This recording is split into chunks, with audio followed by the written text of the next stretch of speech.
Bonjour, bienvenue sur NTD Actualité. Dans un communiqué rendu public, le ministère américain de la Justice a déclaré qu'un fabricant français de moteurs paierait environ 17,2 millions de dollars afin de régler un différend relatif à des pots de vin que ses filiales auraient versés en Chine. L'équipementier aéronautique basé à Paris devra remettre les bénéfices tirés de contrats obtenus par corruption et conservés par sa filiale américaine Monogram Systems. Monogram Systems et l'unité allemande de Safran SA, EVAC GmbH, auraient versé des pots de vin au Parti communiste chinois afin d'obtenir de lucratifs contrats pour des toilettes de train entre 1999 et 2015. Selon les éléments d'un dossier cité par le Wall Street Journal, ces contrats auraient été signés avec la complicité d'un consultant basé en Chine qui était étroitement lié à un haut responsable du gouvernement de l'époque. Les faits se seraient produits avant même que les deux filiales du fabricant français de moteurs d'avion, Monogram Systems et son unité allemande EVAC GmbH, ne soient rachetées par Safran SA. Le ministère américain de la Justice a déclaré vendredi dernier que le fabricant français de moteurs d'avion Safran SA paierait environ 17,2 millions de dollars de dédommagement. Selon une lettre du ministère de la Justice américain citée vendredi par le Wall Street Journal, Safran se devra de restituer les bénéfices de tous les contrats obtenus par corruption, mais ne sera pas poursuivi. Safran SA continuera à coopérer pleinement dans le cadre de cette enquête en cours menée par le gouvernement. La société a également pris des mesures correctives en procédant notamment au licenciement d'un employé prétendument impliqué dans la faute et en suspendant la rémunération d'un autre employé suspect. La Chine lance sa dernière série de menaces militaires contre Taïwan. Ceci en réponse à un projet de loi américain sur la défense que Joe Biden a adopté la semaine dernière. Iris Tao de NTD nous en dit plus. Lancement d'exercices militaires, envoi d'un nombre record d'avions de chasse, déclaration diplomatique. La Chine fustige les États-Unis pour leur dernière démonstration de soutien à Taïwan. En effet, le président Biden a signé la semaine dernière un projet de loi sur la défense de plus de 800 milliards de dollars. Ce projet de loi autorise une aide militaire de 10 milliards de dollars à Taïwan dans le but de l'aider à dissuader toute agression de la part de Pékin. Alors que Taïwan se félicite de l'adoption du projet de loi, le Parti communiste chinois répond par des menaces. Selon le ministère de la Défense de Taïwan, au cours de la journée écoulée, la Chine a envoyé 71 avions de guerre vers l'île, ce qui représente la plus grande incursion signalée à ce jour. La Chine a ensuite qualifié l'exercice de réponse à la collusion et aux provocations de Taïwan et des États-Unis. La Maison-Blanche, quant à elle, condamne la Chine. L'agence AP rapporte qu'un porte-parole du Conseil national de sécurité déclare que la dernière activité de la Chine est déstabilisante, risque d'entraîner des erreurs de calcul et sape la paix et la stabilité régionale. Le fonctionnaire qui s'est exprimé sous couvert d'anonymat ajoute que les États-Unis continueront à aider Taïwan à maintenir une défense efficace, conformément à l'engagement de longue date des États-Unis. Depuis la Maison-Blanche, Iris Tao, NTD Actualité. Taïwan allonge son service militaire obligatoire pour les hommes. Cette mesure est due à la menace que représente le régime chinois. À partir de 2024, les hommes taïwanais devront effectuer 1 an de service militaire au lieu de 4 mois. La présidente taïwanaise Tsai Ing-wen a annoncé cette décision hier, déclarant que le système militaire actuel de Taïwan était inefficace et insuffisant pour faire face à la menace militaire croissante de la Chine. Le service militaire obligatoire de Taïwan a été ramené d'1 an à 4 mois en 2018. La présidente a fait remarquer que l'extension de l'obligation à 1 an était une décision incroyablement difficile. Après 2 ans d'évaluation et d'examen complet, compte tenu des besoins d'approvisionnement des troupes, nous avons décidé de reprendre le service obligatoire d'1 an à partir de 2024. La nouvelle règle s'appliquera aux hommes nés après 2005. Les nouveaux conscrits devront suivre une formation militaire de base de 8 semaines, puis une formation au sol d'environ 10 mois. Cette décision intervient alors que le régime chinois intensifie sa pression militaire, diplomatique et économique sur Taïwan. Lundi, Taïwan a signalé la plus grande incursion jamais réalisée par l'armée de l'air chinoise dans la zone d'identification de défense aérienne de l'île. 43 avions de guerre chinois ont traversé une zone tampon non officielle entre les deux parties. Les cas de Covid-19 en Chine montent en flèche et devraient atteindre un pic en janvier. Dans le même temps, le pays assouplit les règles de quarantaine pour les voyageurs internationaux et ferme des dispositifs de dépistage du Covid dans tout le pays. Le principal organisme de santé chinois ne publie plus les chiffres quotidiens des infections au Covid-19. Cette décision intervient alors que le pays connaît une augmentation massive des cas de virus. Et sur fond de scepticisme quant au fait que le bilan officiel ne reflète pas la véritable ampleur de l'épidémie.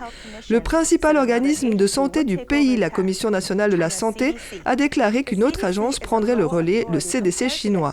Le CDC est une autorité inférieure à celle de la Commission nationale de la santé. On ignore à quelle fréquence le CDC publiera les rapports sur le Covid-19. Traditionnellement, l'agence ne publie que des mises à jour mensuelles. La Chine ne comptabilise plus non plus le nombre total d'infections. Les autorités ont fermé les cabines de tests PCR dans tout le pays. Elles ont ajouté qu'elles cesseraient de recueillir des données sur les cas asymptomatiques. Pendant ce temps, le virus du PCC se répand à une vitesse vertigineuse. Le CDC de la province orientale du Zhejiang a publié des estimations ce week-end. Il affirme qu'à l'heure actuelle, 1 million de personnes sont infectées chaque jour dans la province avec le virus du PCC qui cause le Covid-19. L'agence ajoute que le pic des taux d'infection de la province est prévu dans une semaine environ autour du jour de l'an et que ces chiffres dureront une semaine. Le CDC chinois a également noté que pendant le pic, le nombre quotidien d'infections de la province atteindrait 2 millions. Ces estimations sont basées sur le suivi et le dépistage du virus dans les communautés de la province. Dans la province du Shandong, les responsables locaux du CDC ont déclaré vendredi qu'ils observaient environ 500 000 infections quotidiennes et qu'au cours du week-end, ce chiffre augmenterait d'environ 10%. Vendredi également, les autorités du CDC de la province méridionale du Guangzhou ont prévenu que le pic de l'épidémie était imminent et qu'avec plus de 250 000 nouvelles infections apparaissant localement chaque jour, ce chiffre est en augmentation. Ces trois provinces sont parmi les plus peuplées de Chine. Ensemble, elles abritent environ 300 millions de citoyens chinois. Les experts prévoient que le pic de Covid-19 pour l'ensemble du pays arrivera en janvier. Cette période marque également la haute saison des voyages en Chine. Chaque année, des dizaines de millions de personnes partent en vacances ou rendent visite à leurs proches à l'occasion du Nouvel An lunaire. La Chine met fin à l'obligation de quarantaine pour les voyageurs entrant dans le pays. À partir du 8 janvier prochain, les passagers arrivant en Chine ne seront plus soumis à une quarantaine obligatoire. Ceci alors que le pays connaît une augmentation massive des infections virales. De nombreuses régions font état à minima de centaines de milliers de nouvelles infections par jour. Le leader chinois Xi Jinping appelle les autorités à faire ce qui est, je cite, « faisable pour aider les patients ». Plus de 130 sous-variantes d'Omicron détectées en Chine en 3 mois. Ce chiffre provient d'un rapport des médias d'État chinois publié la semaine dernière, citant Xu Wenbo, directeur de l'Institut national de contrôle et de prévention des maladies virales. Xu a expliqué que les variantes connues sous les noms de BQ1 et XBB sont des nouvelles sous-variantes d'Omicron. Elles sont plus transmissibles et plus à même d'infecter les personnes vaccinées, bien qu'elles ne présentent pas de taux de mortalité significativement plus élevés. En réponse à la recrudescence des cas de virus en Chine, d'autres pays prennent des mesures. 2 pays proches de la Chine exigent des tests Covid pour les voyageurs en provenance de Chine. À partir du vendredi 30 décembre à minuit, le Japon exigera un test Covid-19 négatif à l'arrivée pour les voyageurs en provenance de Chine. Cette mesure s'appliquera aux personnes ayant séjourné en Chine au cours des 7 derniers jours. Les personnes dont le test est positif devront être mises en quarantaine pendant 7 jours. L'Inde a également annoncé qu'elle exigera un test Covid-19 négatif pour les voyageurs en provenance de Chine. Les passagers devront présenter le résultat du test avant d'embarquer sur le vol. Ceux qui présentent des symptômes du Covid-19 ou dont le test est positif seront mis en quarantaine.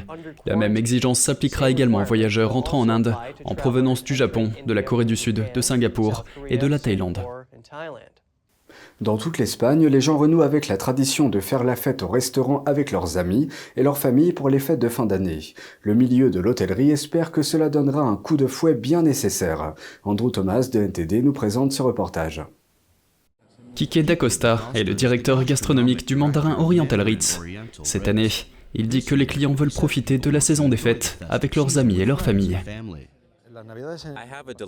J'ai un service de livraison où je cuisine des plats, pas les mêmes que ceux que je peux proposer à l'hôtel, mais les clients étaient chez eux à cause du variant Omicron et nous avons connu une augmentation de 30 à 40% des livraisons à domicile. Cette année, on estime que 30 à 40% des clients veulent sortir et profiter du restaurant avec leur famille. Dacosta a bon espoir que les gens reviennent au restaurant, mais il dit que la reprise ne s'est pas encore totalement concrétisée. Après la pandémie, nous n'avons pas vu de rebond dans notre secteur. Il est vrai que nous sommes revenus à une situation plus stable dans laquelle les restaurants sont ouverts et peuvent générer des affaires et recevoir des clients. Les Madrilènes sont sociables et passer du temps avec leurs familles et leurs amis leur a manqué au plus fort de la pandémie. L'année dernière a été un désastre. Nous n'avons pas eu de dîner de travail ni de dîner d'amis. Nous avons pratiquement tout suspendu. Par contre, cette année, j'ai déjà eu un dîner de travail, un dîner avec des amis de paddle, des déjeuners, des dîners. Une autre cliente affirme que la peur de la pandémie s'est estompée. Je crois que cette année, les gens ont des repas sans peur, avec le sourire, et profitent du moment sans penser qu'ils pourraient être infectés. On ne voit plus personne qui porte un masque. Tout est plus naturel. L'analyste commercial Raphaël Pampillon affirme que les clients pourraient réduire leurs commandes, mais qu'ils continueront de manger au restaurant à Noël.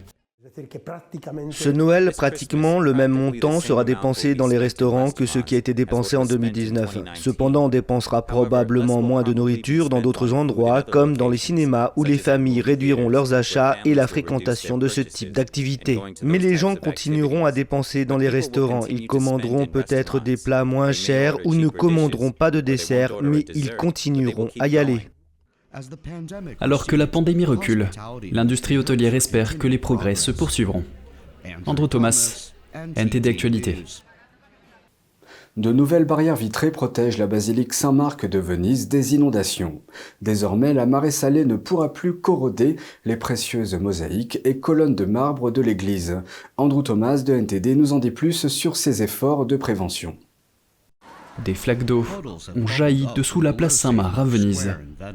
L'architecte Mario Piana examine les barrières vitrées récemment installées. Elles protègent la basilique de la marée haute. La barrière qui vient d'être inaugurée est destinée à bloquer définitivement les crues qui inondent encore la base de la basilique à l'extérieur dans le narthex et dans le portique d'entrée qui se trouve juste de l'autre côté de ces portes à l'entrée de l'église. La basilique est l'un des points les plus bas de toute la ville de Venise. Les mosaïques sont à 60 cm sous le niveau de la mer. Lorsque la place extérieure est inondée, le vestibule de l'église est rempli d'eau. Pour Melissa Cohn, la barrière est une excellente installation. C'était très excitant le matin où elles ont été utilisées pour la première fois, de voir les photos de l'eau retenue essentiellement sur la piazza et non devant l'église. Quand l'eau de mer de la lagune inonde le sol de la basilique, l'eau pénètre dans la pierre et le marbre. Puis elle s'évapore, laissant derrière elle des cristaux de sel. Ils corrodent les bases en marbre des colonnes et les mosaïques des sols.